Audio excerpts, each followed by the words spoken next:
Hey guys, thanks for joining me. Today we're looking at how to make a lapping table. Lapping table is just a table where you can get all the way around so you can lap a plate evenly and consistently. Everything here was store-bought today, minus a couple of mistakes I made. Took me less than an hour. No special tools needed, no machines needed, no mill, no lathe. Couple fittings, piece of pipe, 2 hooks, 8 bolts, 8 nuts, and 2 pieces of wood. That's it. Nothing else needed. Yeah, stick around and enjoy. Thanks for watching. Our deepest fear is not that we are inadequate. Our deepest fear is that we are powerful beyond measure. It is our light, not our darkness, that most frightens us. Hey guys, hope you're having a good day, good weekend, holiday, whatever. I apologize in advance. You're hearing the 3D printer behind you running, making a center finder for me. We're going to ignore that and just look at everything here. 2-inch pipe, 2-inch flanges, couple bicycle mounts, conduit, I beat the shit. Couple prong T-nuts to bite into the wood, matching bolts, markers, tape measure, drill. We're going to start with these, find the center of them, take the flanges, put the flanges in the center, line up the holes, line up the lines, and then drill holes so we can pound these in. I might get a chisel just so I can cut out the diameter of this edge for the base. Just help it sit flat, not be teeter-tottering, maybe, I don't know. The 2-inch pipe goes between the 2 flanges, as you probably guessed, and it's going to get tack welded on. Behind me is the weld machine, little craptastic thing. Works well enough, that's all I need. So, let's get to it. So besides watching me work like a squirrel, high on coffee, we are currently watching me lay out the board for the center of the board. So I'm measuring the diameter of 18 inches and I'm coming back to the center at 9 inches, making a mark, take my tape, turn it 90 degrees, measure it that way, using the square to try and make as straight a line as I can. Come back with the flange, you lay the flange bolt circle on the 4 lines I just made, and you get the flange to be close to center, close enough to make this work. The red marker is to lay out witness lines so I can come back later and put the right flange to the right pattern. They are cast parts, they may not be straight. Actually, they're almost guaranteed not to be straight. Right here is where I fucked up because I drilled the holes all the way through and I should have used a paddle bit to do it. I should not have used that drill and gone all the way through it. Now you get to watch me fix that. In my haste, I forgot that I need to recess these holes with a paddle bit and then I can drill them all the way through. It was when I was doing the top of the table that I realized it. It was too late by then. So now we get to do the base. I already did the top. It's over here behind me. Oh, now we get to do this. Watch this thing try to take off.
Okay, now it's pipe time.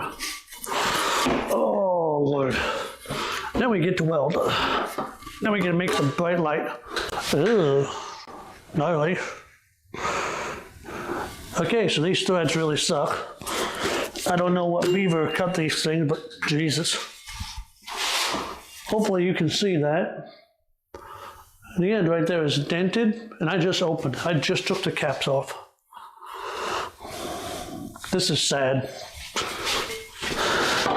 See, myself personally, as a machinist, those threads suck.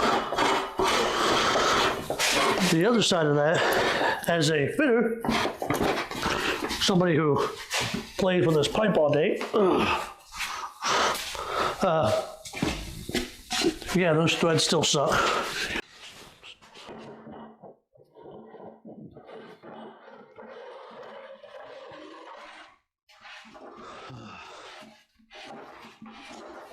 Both ends of this thing are gnarly. They just, bleh, bad. Now we get to do the heavy fucker.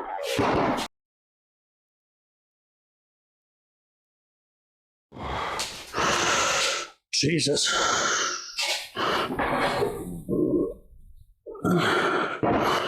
How high is that?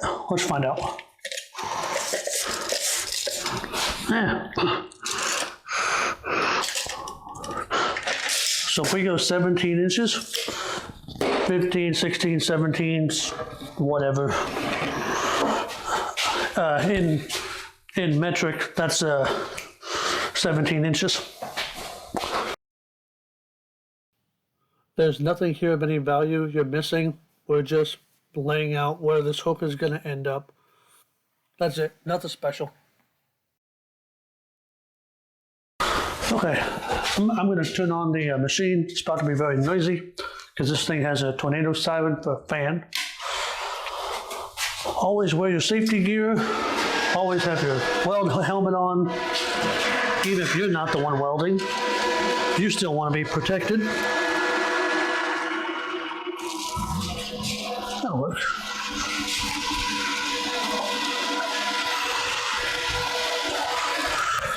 So we are running at 85 amps.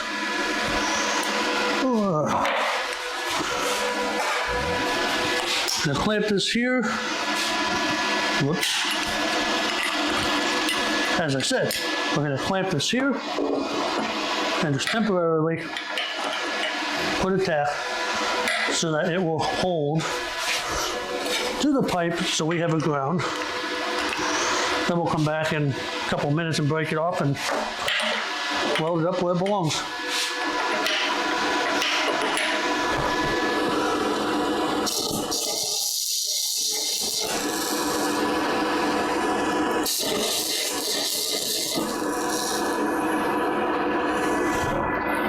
Close enough. Now we are grounded. Hopefully this goes easily, because I don't want to fight it.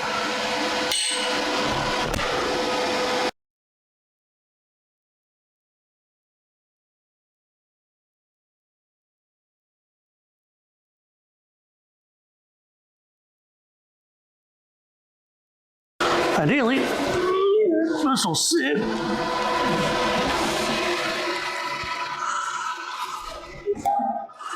And hang.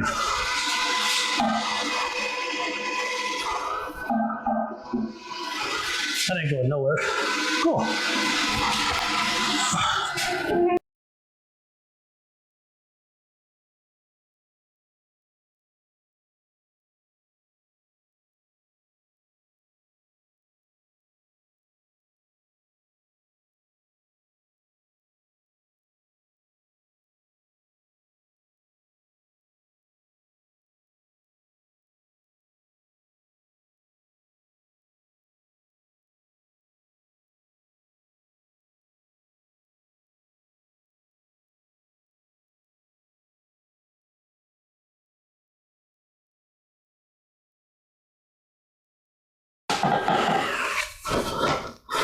That is a nice, heavy, sturdy table. Set my foam on. Take my plate.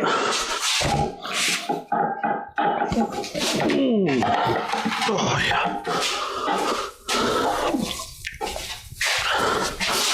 I can stand here, go all the way around.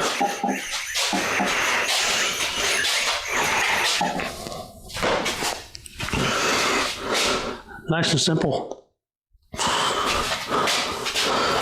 Aside from a hiccup or two we had with the fuck up of mine, easy thing. This took me actual time. This took me all of 30 minutes to put together. Again, minus the fuck up. Add about 30 minutes for the fuck up. This is a super easy build. It's a super easy thing. And if, for those of you so inclined, take the holes here that I had to bore out. Fill these with epoxy. Fill them with sawdust. Fill them with what's the crap called? The wood putty bullshit. Fill them with wood putty. Fill them in, done, and come back, sand it smooth. I think that's it for the day. I'll catch you all on the next one. The next one will be that top that you guys haven't really seen much. That top right there is the next video. So keep a lookout for that one. Meantime, peace out. As we let our own light shine, we unconsciously give other people permission to do the same. As we are liberated from our own fear, our presence automatically liberates others. On the bright side, the fucking garage is fumigated.